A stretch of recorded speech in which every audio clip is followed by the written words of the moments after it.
Welcome back to F1 2017 here. This is the finale and the Abu Dhabi Grand Prix of Season 1. It's been a long old time coming, but it is finally here. Just having a look at the final bits of development because I've said I'm looking to do a huge update to the car for Season 2. It's interesting now how we've fallen from so far behind. We're now sort of in the mix with the midfield quite a bit. We're only a small amount above Williams, who are like top of the midfield because, you know, like Force India have just pulled that far ahead of the midfield. They're basically on their own, sort of catching Red Bull. But yeah, like I said, you know, huge updates planned after this Grand Prix.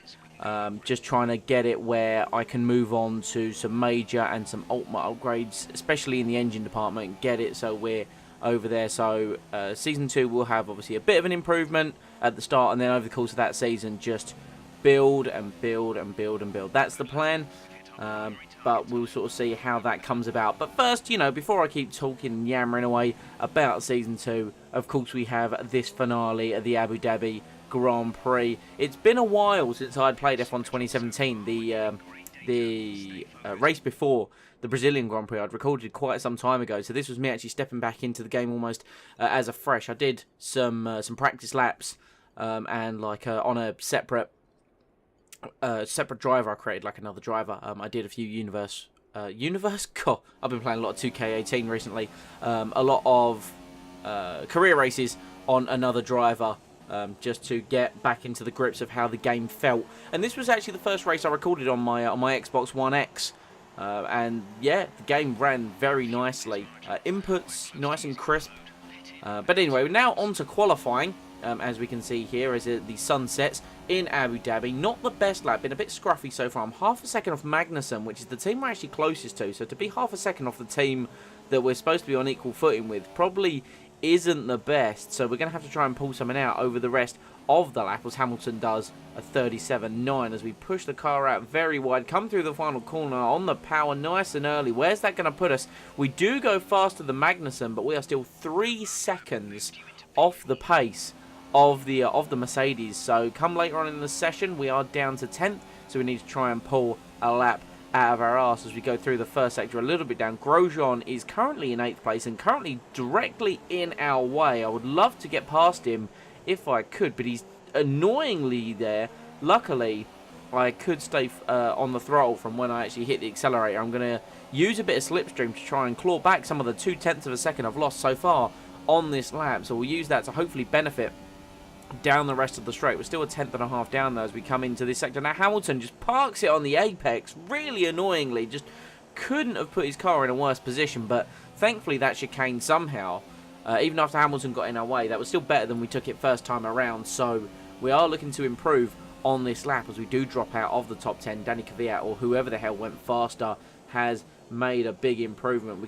At least you can take a lot of curb on this Abu Dhabi track as we come round the final corner, over 6/10 up as we charge towards the line. It's P8 at the end just there. Drop it down to lean so we can cruise it back to the pits. So I was pretty happy with that lap. Went to the end of the session. Alonso P7 as well. Like, I dropped to P9, but Alonso P7. So we're in a pretty surprisingly good position. But of course it is Mercedes and Ferrari. Ocon, got to give credit to him for how well he did. But yeah, hopefully some points for both McLaren cars in the finale of Season 1 at the Abu Dhabi Grand Prix. One final time this season, it's Anthony Davidson. What a year it's been, Ant. It's been an absolute pleasure. And now, how are you feeling ahead of lights out tonight? Well, it's been a breathtaking year of F1 action, and there's one more sting in the tail to come here tonight, I reckon. We've been all around the world, but there's still everything to fight for, and what an occasion it is as well. There's a real sense of anticipation every time we come here to Abu Dhabi, and here's hoping it's a fitting end to a very special season. Well then, after an exciting qualifying session yesterday, let's take a look at how the cars line up. Sebastian Vettel has a clear track ahead of him today. He starts in pole position, and Valtteri Bottas will line up alongside. Looking down the rest of the grid, we have Alonso and a McLaren, Daniel Kvyat and Hamilton, Magnussen, Stroll, Wehrlein and Daniel Ricciardo, Ericsson, Sainz, Kimi Raikkonen and Hülkenberg, Ocon, Verstappen, Jolyon Palmer and Felipe Massa, Grosjean and Sergio Perez rounds off the grid.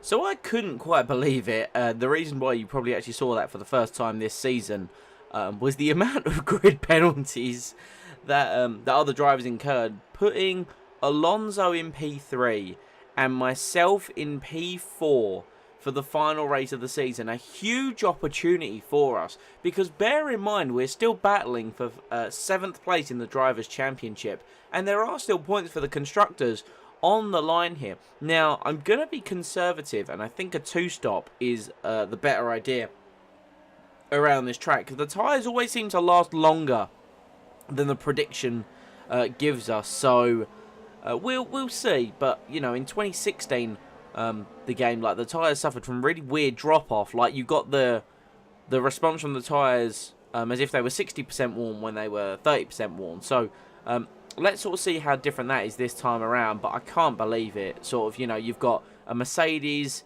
a Ferrari, a Mercedes, and then 2 McLarens. It's almost as if it's, you know, how it should sound. But yeah, the Hondas gonna have a good hurrah for the final bit of the season, and I am so excited for seeing how this race pans out as we sort of, you know, jockey up behind Alonso. I don't really know how to play this at the start of the race here, you know, thinking about the strategy. Do we try and overtake him as soon as possible and get as far up the road as we can, or do we perhaps act as a rear gunner because we know that we are faster in the race than Fernando? But that's the last thing we should be worrying about, because looking at it, Danny Kvyat's actually going to be on super soft tyres for the start of this race, so he's going to be a threat through the whole Grand Prix. And tension builds one more time for the final race of the 2017 season. We're in a great position. What can we do in the afternoon to evening race of Abu Dhabi as we hit 5 lights?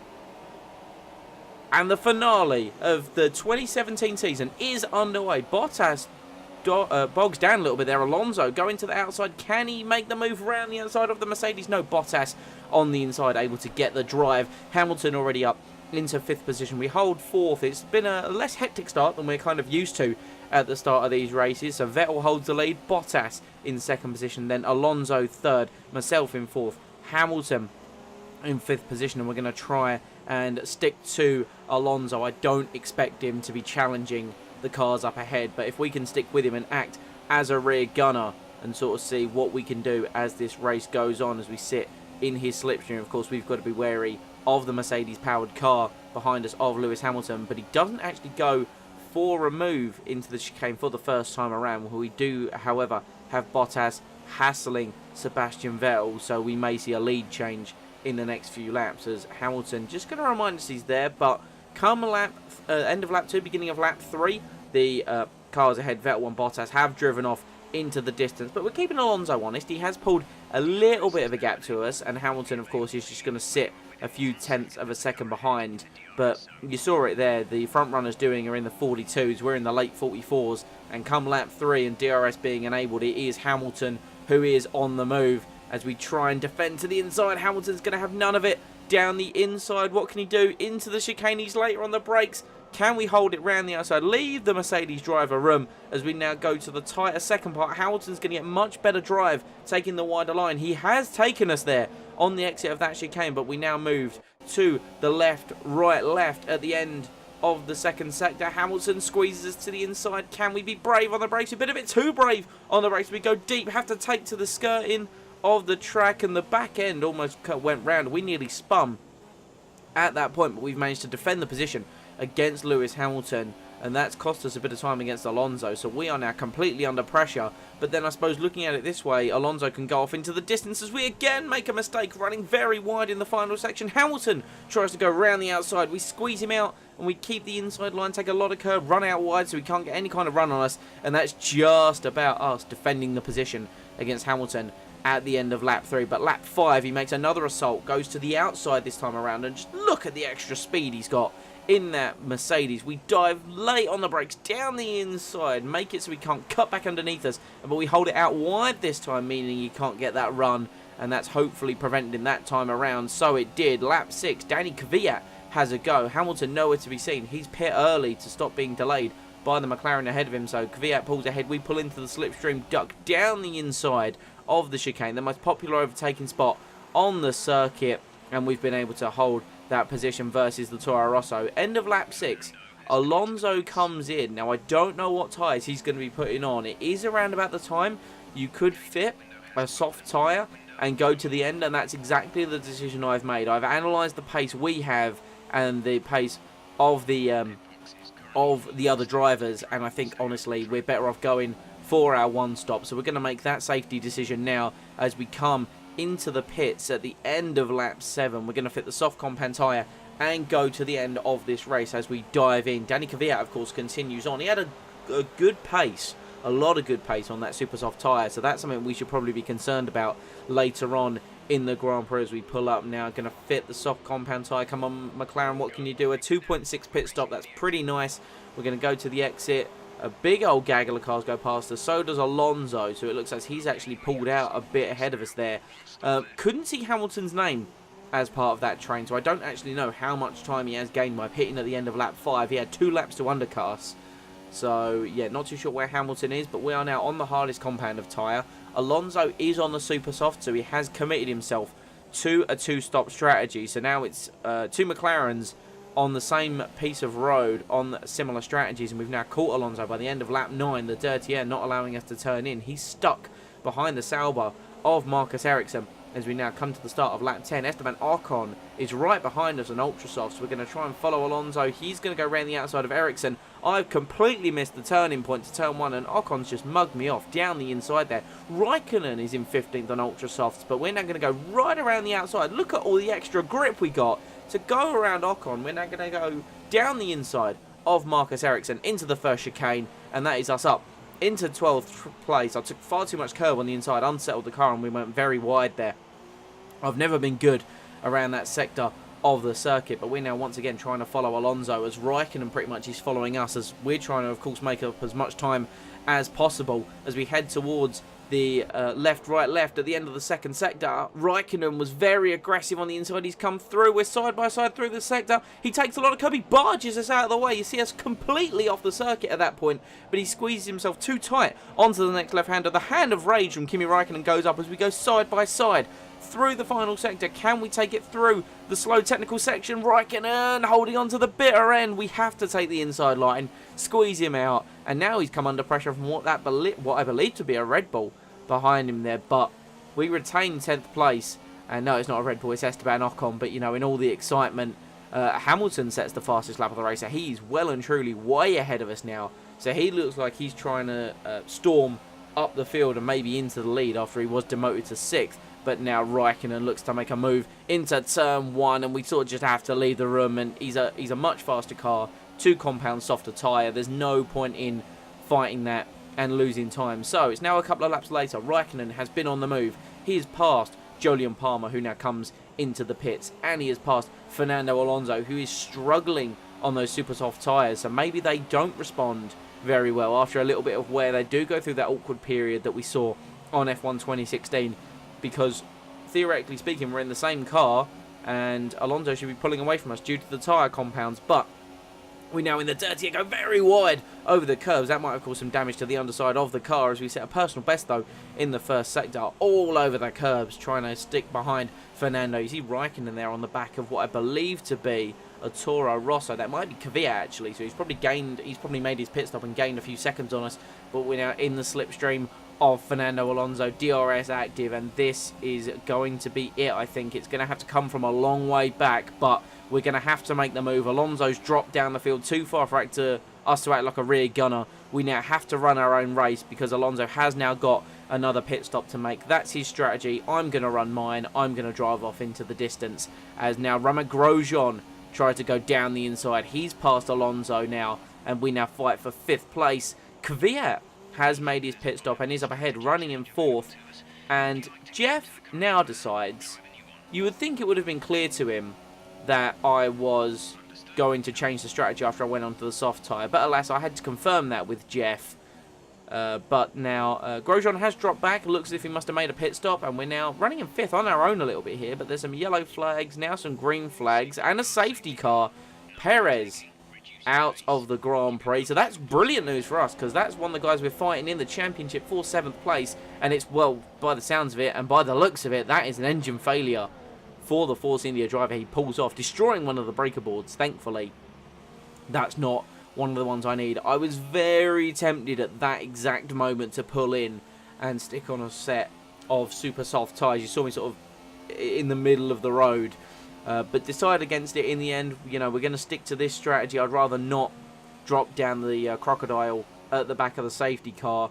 And as we get to that point, you see Bottas now leads from Sebastian Vettel, who's giving him the hurry up in the final sector. Then Danny Kvyat in 3rd, ourselves in 4th, and Max Verstappen in 5th, who's sort of had a nothing Grand Prix so far if he's been behind us. But Bottas now drops the accelerator pedal. Vettel follows behind. We've lost a bit to Kvyat, but hopefully over the curbs we can get involved with him. His tyres are of course going to be younger than ours, because he was able to run longer into the Grand Prix because he started on those super softs.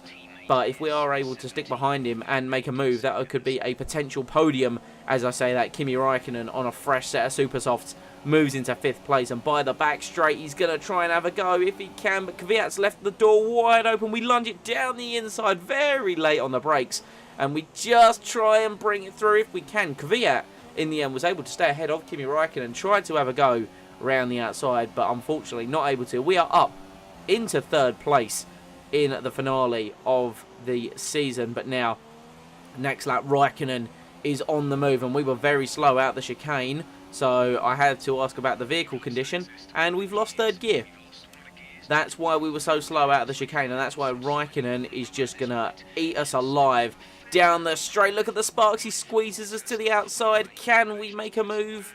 Keep through to the inside, but then look, the lack of acceleration due to the lost gear. But actually, we've got some decent enough traction. Räikkönen's going to pull ahead purely on engine power. We're going to sit behind him if we can in the slipstream. Can we look to make a move here at our second favourite overtaking spot of the Grand Prix? Down the inside again. It's been bold. We've slid wide counter steer. Räikkönen's ahead. Oh, he's hit the front of us. That's knocked off a bit of our front wing, and Kvyat in the mayhem is able to sneak past us. So us being overzealous with Kimi Räikkönen has cost us a bit of our front wing, cost us a potential podium and a spot to Danny Kvyat. And now it's just a lap of awful news for us, as Jeff tells us there's nothing he can do with the gearbox, and now we're sort of trying to drive around the fact we're missing 3rd gear, which is a pretty important one for the final sector. And Jeff just going on and on about the damage. You'd think I'd know driving it, but yeah, but we went from a potential 3rd place, and now I think we're going to struggle to defend for 5th. As you see, Kvyat's driven off down the road. Kevin Magnussen is now going to be trying to challenge us at the end of the 2nd sector. Can he look to make a move down the inside? We're going to have to try and hold it. We've got so much more understeer. The car is nowhere near as precise as it was for the first 20 laps of this Grand Prix, and he's going to try and have another run as we get to the dying laps. This is lap 24. Only 3 laps are going to remain after this one. 4 technically if you include the 25th lap itself, as we go wide. 3rd gear has come back, so cheers Jeff, saying you can't do anything. It magically did come back. But then Magnussen dropped off. Not too sure what happened with him. His pace just completely died after that potential assault. And then, worn tyres, broken front wing, we set a personal best on lap 27. So, it goes to show some of the pace maybe we could have had. But Sebastian Vettel does come back and win the Abu Dhabi Grand Prix. I would say from Valtteri Bottas, Kimi Räikkönen, Kvyat in 4th. And we're going to come home in 5th place, which, considering our grid position, oh, yeah, I'll take it. Not too bad. Not too bad at all. So, here they come now, out onto the podium. Wherever you go, anywhere in the world, the prancing horse flags are dominant in the grandstands, and they're out in force again today. It's Ferrari on the top step once more.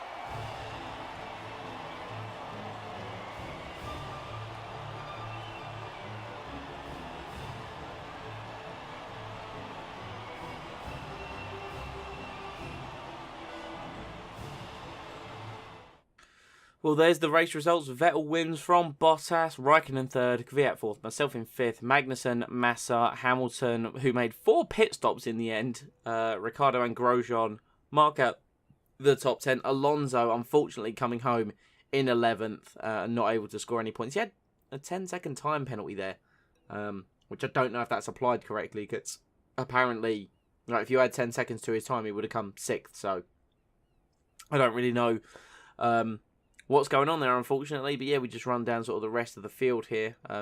Ocon with 3 stops, Hamilton with 4. I can only imagine they might have tangled up at some point for them to have to do those extra pit stops. So you see Massa finished below us, and Perez was out the race. So as such, we secure 7th place in the Drivers' World Championship, which I was ecstatic with, considering what this car came from to what it is now. So very happy to be able to get 7th place. And then as we move on to the constructors' standings, we actually overtook Williams in the final race of the season. So we were able to get 5th. Only 19 points off of Force India. So, yeah, very, very interesting season as we round out with our final batch of resource points, bringing us to a staggering total of 5,000 resource points, 5,353. The team give us an additional 1,886 due to how happy they are with our performance. We round out the rivalry. We might have hit 30, but because Grosjean got 2 ticks at the bottom, apparently that's a draw. Whatever, you know. It is what it is at the end of the day. But lots of teams very happy with us. Hey, quick question. How are you here? Are you happy? I mean, obviously, I hope so, but you do have some other options if you're up for a new challenge. Let me just grab the door. I had a call from another team a few weeks ago, and, well, things have moved on since then. These are the offers I've managed to put together for you. You don't have to do anything with them, but let me know what you think. So Emma, of course, giving us the news about the teams, and well, what a lineup we have here. Oh dear. So apparently Mercedes, still the fastest team in Formula 1. Apparently Mercedes are like, we would like you on as the second driver. Sack off Valtteri Bottas after he lost that finale, and come drive for us. So that's a, you know, it's a tempting offer. It's a very tempting offer.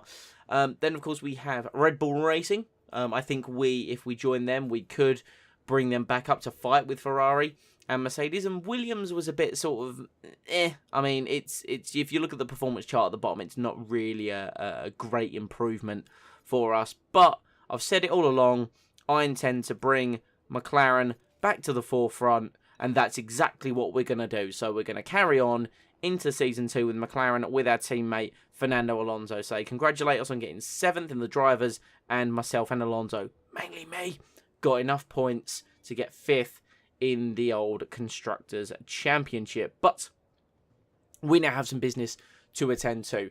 As I mentioned, we have a boatload of resource points that we can now dump into this car. So first thing on the agenda is finish up the minor power upgrades. After buying that one there, I wanted to go and do the major one, but because the minor hadn't finished development, that isn't unlocked, so that will leave like a minor and a major and an ultimate upgrade to power that I can work on in Season 2. Once again, due to some instability in the rear of the car, I'm doing rear downforce once again. Didn't think there was anything needed on the front, and I'm actually going to start some development on the chassis, so that's a weight reduction, so that will jump us ahead of Toro Rosso. Then I had 1,500 resource points left, and I could have gone for front downforce, and I also had a look at something like the quality control and the efficiency bits. But I'll be honest, I think more what's a better idea for me to do, and I'm thinking about it at this point, obviously. I went to the durability, I thought, you know what I'm going to do?